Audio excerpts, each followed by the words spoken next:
Hello and welcome to this episode of my High Vibe podcast. Today I have Lilli Bewley on the show, who is a dating coach for finding love with over 10 years of experience in personal development. She herself went from just surviving in life to thriving in love and purpose. Currently, she is helping single and successful women love dating and find true love. Lilli is on a mission to educate people on how dating can be fun again after divorce, even in their 30s, 40s, 50s, and even if they've been single forever. So thank you so much, Lilli, for being on the show today. Thanks, Kelly. I'm happy to be here. Awesome. So I always like to ask my guests this question to start with, which is, can you tell us a little bit about what put you on this journey for helping women find love? What's a little bit of your personal story? Oh yeah. Well, thank you for the space. I'm super happy to drop in and chat more about love. Love is it's the thing that just kind of makes me so happy and juicy, and just, I don't know, it makes me feel so connected to myself and God's purpose for me, or the universe purpose for me.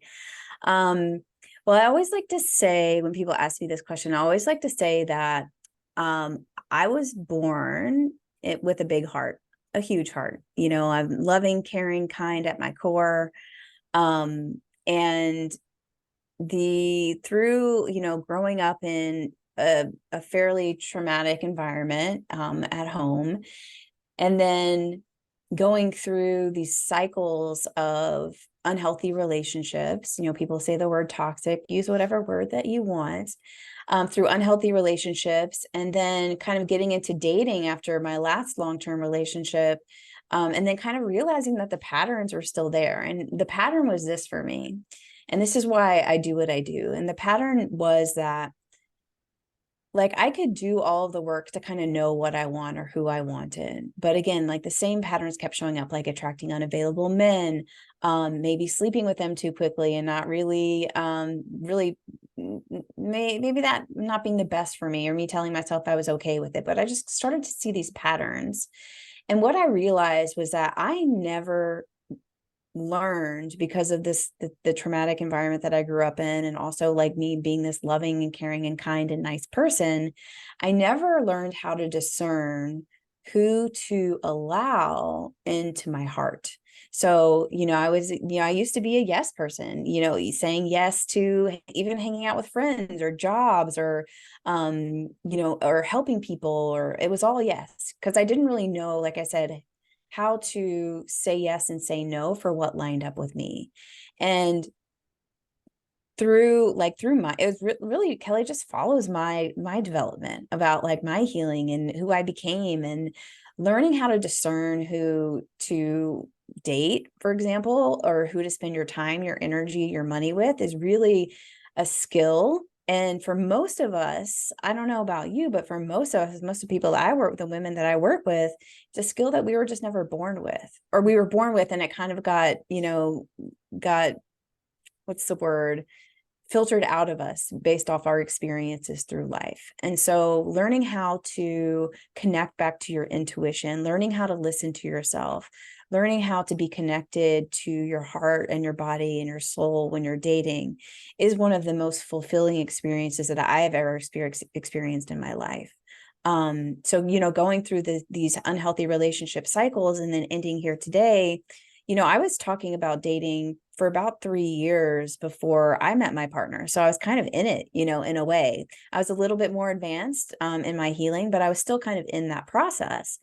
And then just realizing that personally, that I can actually have the love type of relationship that I wanted, was this huge awakening for me. And that's kind of why I teach what I teach, is because love, it can be so fulfilling and so enhancing.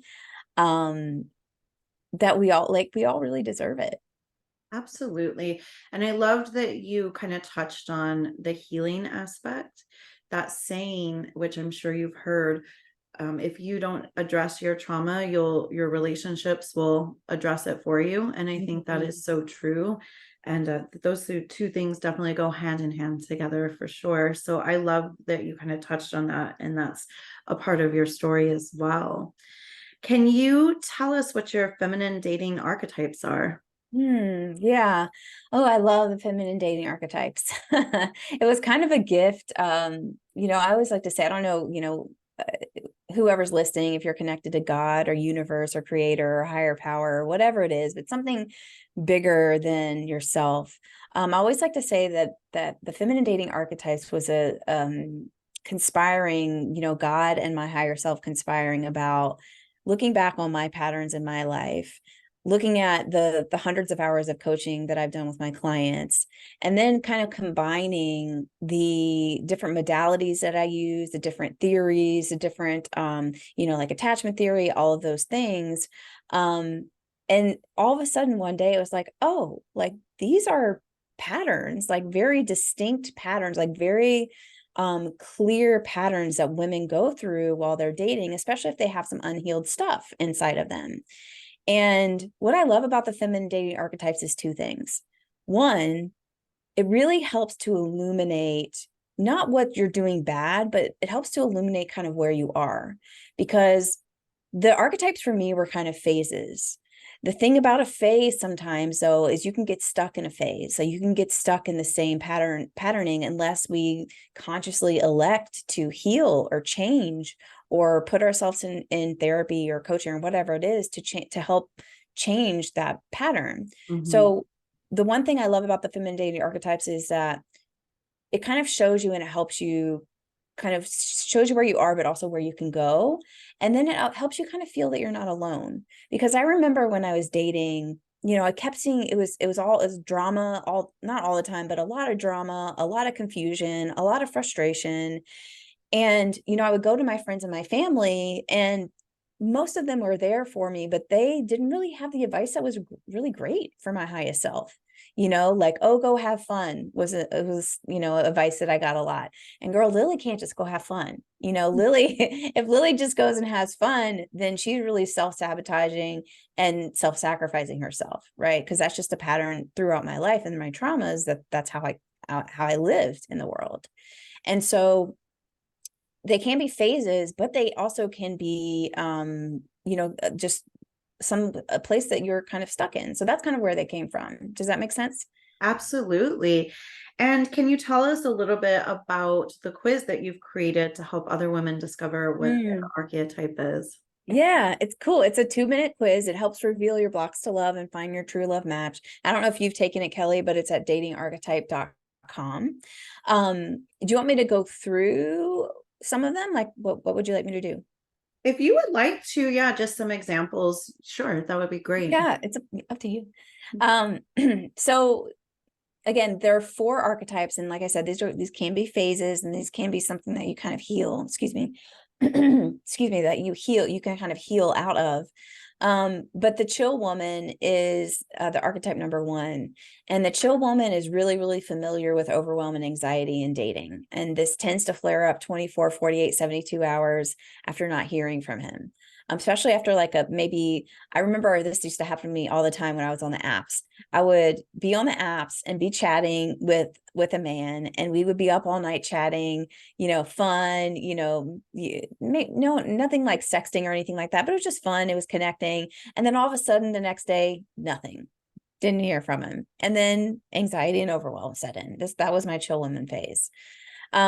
The chill woman tends to get ghosted a lot, and she doesn't understand why. She may be pretty good at communicating, but for some reason there's this pattern of her getting ghosted, and she just doesn't understand why. Sometimes a chill woman can tend to have sex pretty quickly after meeting someone. And this could be whether or not she says that this is okay for her. I remember when I was a chill woman, like I was like, I can handle it. People talk about situationships.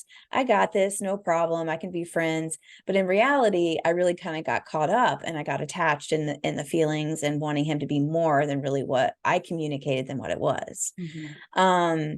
What she really wants, the chill woman, is she wants to know that people are going to be there for her and not leave. So the things that the chill woman can work on are healing her boundaries that she has with herself and with others, learning how to speak up and communicate those boundaries, learning how to listen and hear herself on the inside so she can communicate that on the outside. Like a lot of times the chill woman also in the past has complained of not being seen and heard in relationships. archetypes. So her work is to move on to the next, is to really see and hear herself so that she can communicate that. I love that. Thank you so much for sharing. So, can you talk a little bit about attachment styles and why is that so important in relationships and dating? Well, I think attachment styles are very important. And then I also think that they're not important sometimes. And here's why. We are really, really good at this point, especially if you're listening to Kelly's podcast, especially if you are, you have a bunch of different podcasts or master classes in your queue, especially if you have tons of self-development and self-help books. And this is me, like I have tons of books like on the bedside table. And we can get to a point where we think that knowing our attachment styles is going to help us heal. And what happened for me is that I knew so much. I could diagnose myself. I could diagnose my cat. I could diagnose, the man that I was dating, or even the people in my life.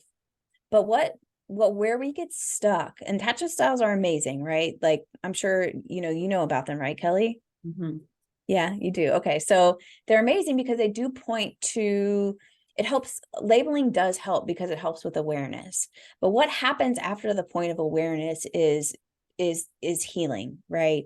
And a lot of people, especially, on Instagram, especially those, all those people that read the books, the podcast, or listen to the podcast, all the things, is that we could just get stuck in that, in just knowing something, but not electing to heal. There's a big difference in that.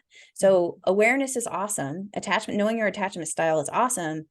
But what happened with me is it turned into a lot of self-shame, and it turned into a lot of self-blame, because I would see again the pattern. Like if we're talking about the chill woman, when I was in the chill woman phase, I had a lot of quote unquote male friends. Like I had a lot of hookups, even though I really did want a committed and long-term loving relationship.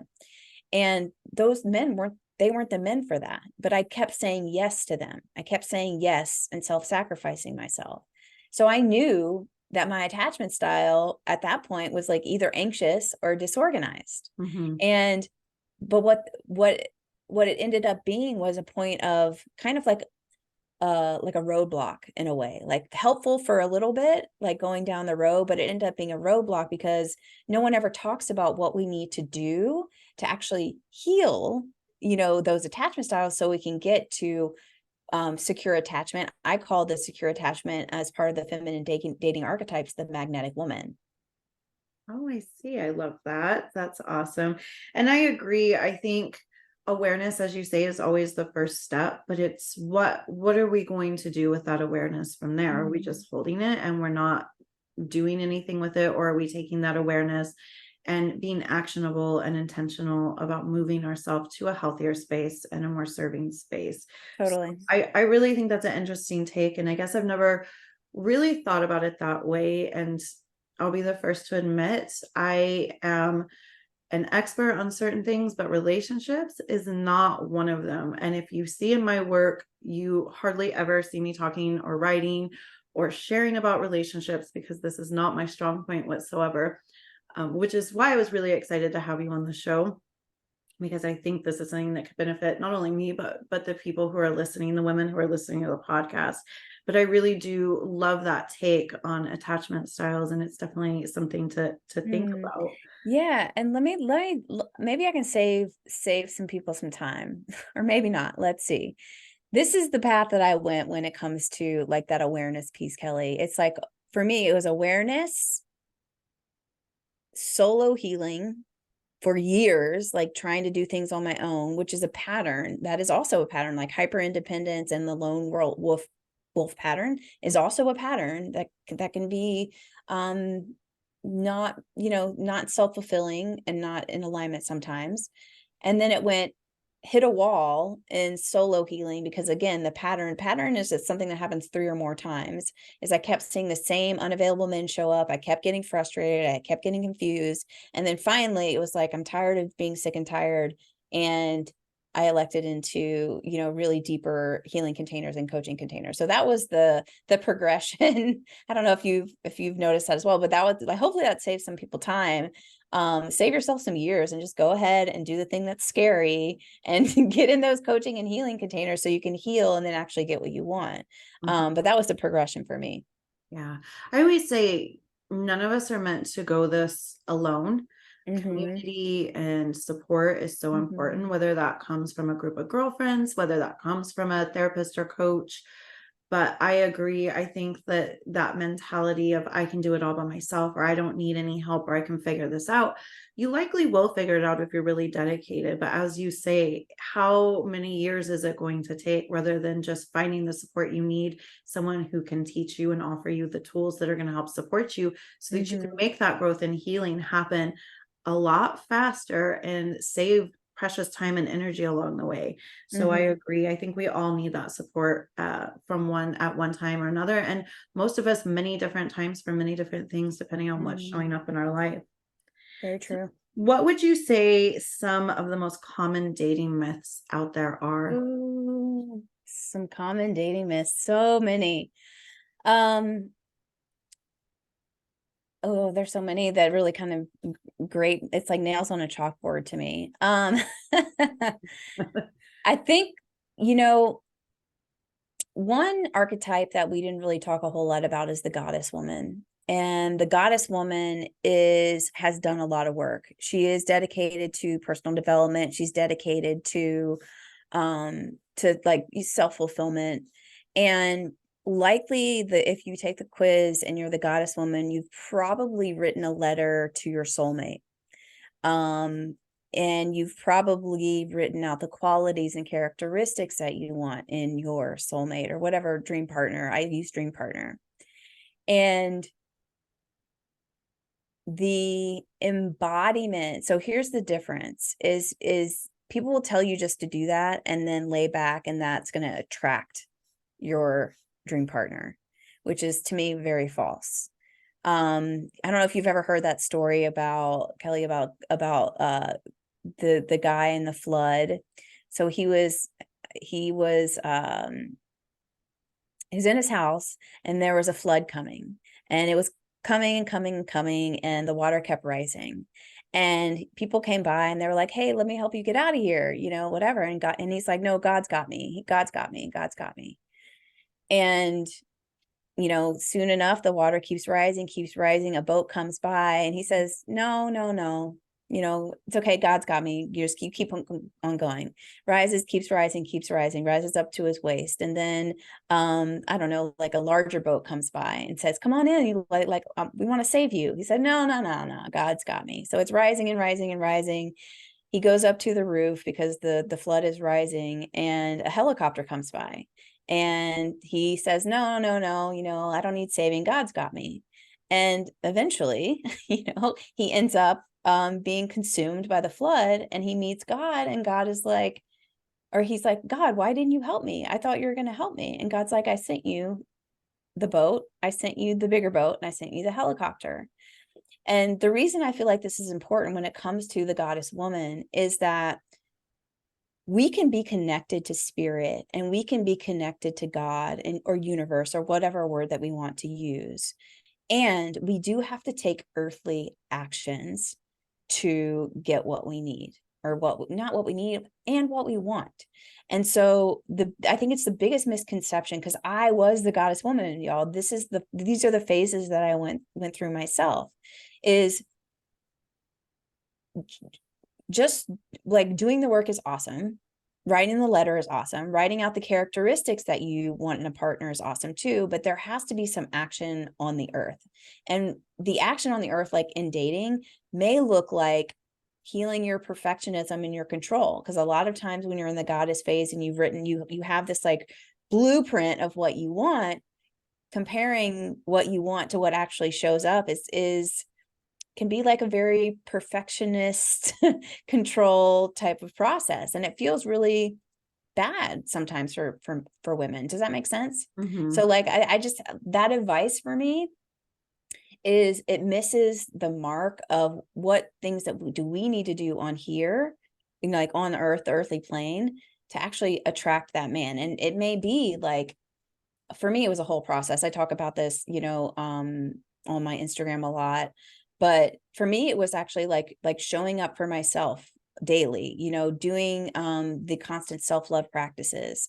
It was early in the dating process, when I was dating, was speaking up when I felt uncomfortable, or asking for clarity, or asking for actually what I needed. There were three things that I knew that I really, really wanted in a partner. And I communicated that with love and with patience, and gave that man some space at the beginning to kind of let me show me who he was, instead of really just kind of comparing against a piece of paper. Does that make sense? Mm-hmm.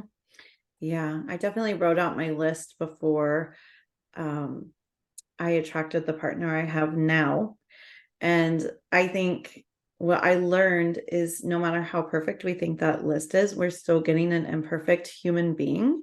Mm-hmm. And so there's always going to be things that maybe are different or not the same. But I also know that with anything you're trying to manifest, doesn't matter what it is, that it always takes that aligned action, those actionable Mm-hmm. steps to move that energy along. So no matter what it is we are trying to attract, whether it's our dream partner, our dream job, our dream house, simply writing it down and visualizing it, I think that's great and wonderful. But then it is also following those nudges of inspired action, and taking that inspired action even when it's scary, because that's ultimately how we grow, through Yeah. uncomfortableness, right? I love that, Kelly. Yeah, exactly. I mean, that's kind of my philosophy too. And, I will also add to that, like, the come from is very important. Why do you want a dream partner?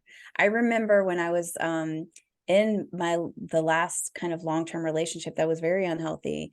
I remember creating a vision board that had an RV on it, because like it had, an RV, so I can just run away and go, go solo and travel the US.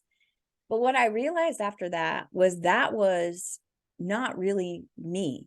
That was a part of me that wanted to escape. And Mhm. that was a part of me that um really was actually more attracted to chaos than it was to peace and alignment and fulfillment.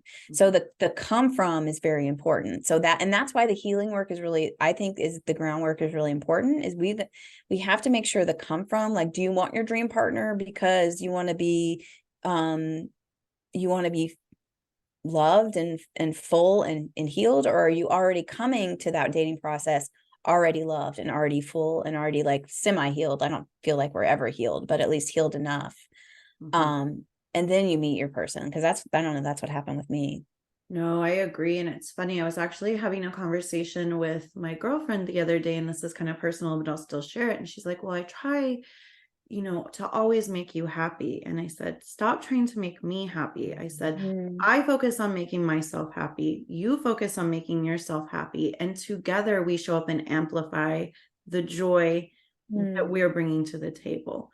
But I think there is this idea of, I need that partner, I need this so I can feel satisfied, so I can feel loved, so I can feel happy. And I 100% agree with what you said. Are you showing up already in love with yourself, happy with yourself, feeling whole and fulfilled? And then somebody else who's also showing up from that similar yeah, space. totally. And then you're amplifying that in one another, rather Mhm. than expecting somebody to come in and fill those things, because that's never going to work, in my opinion. Yeah, easier said than done, for Mhm. sure, but yes, it is possible. Yeah, absolutely. Well, thank you so, so, so much for your time today, for chatting with us. This has been really insightful and informational. But before you go, can you please share where my listeners can go to learn more about you, any special programs that you're running right now, and all that good stuff? Yeah, well, thank you so much, Kelly. I really appreciate this space. It was so nice getting to drop in with you.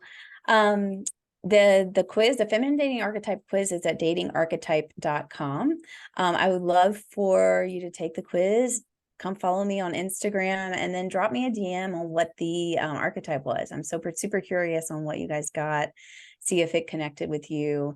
And then, yeah, I'd love to invite anyone in your community that is looking to call in their dream partner without the drama, really want to love the dating process, find love, heal the deeper layers within themselves, so that they can actually feel aligned in the whole process, and then attract that beautiful partnership that they want.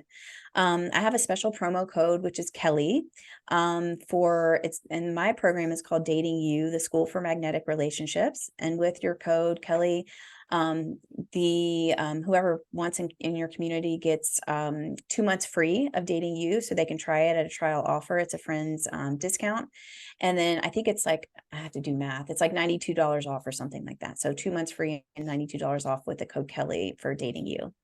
Awesome. And as always, I will have all these links available below in the information box, so that it makes it really easy for people to find you.